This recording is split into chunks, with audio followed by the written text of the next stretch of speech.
Naman ang kampo ng negosyanteng si Jack Lam na naghanap si Lam ng padrino o nag-alok ng suhol sa pulong nila ni Justice Secretary Vitaliano Aguirre. Ayon sa tagapagsalita ni Lam na si Attorney Raymond Fortun, wala raw dahilan ang kanyang kliyente na kumuha ng padrino dahil lehitimo naman ang lahat ng negosyo nito sa bansa. Kung meron daw naging usapang panunuhol sa pagitan ni Aguirre at ng nagsilbing interpreter na si Wally Sombero, ay wala raw kinalaman dito si Lam.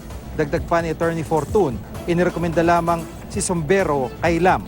Nais lamang daw niyang ipaliwanag sa kalihim na lehitimo ang lahat ng negosyo sa bansa, kabilang na ang casino at online gaming sa Pampanga na sinalaki ng mga otoridad nitong nakaraang linggo.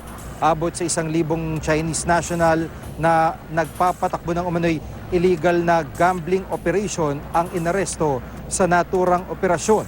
Kahapon sinabi ni Aguirre na sa pulong nila ni Lam, kasamang interpreter na si Sombero, hiniling daw na pakawalan muna mga inarestong Chinese habang pending ang application nila ng lisensya sa PAGCOR. Nang hindi to pinagbigyan ni Aguirre, humirit umano si Sombero na baka gustong magninong ni Aguirre kay Lam. Pakiramdam daw dito ni Aguirre ay sinusubukan siyang suhulan. Wala pang bagong payag si Secretary Aguirre.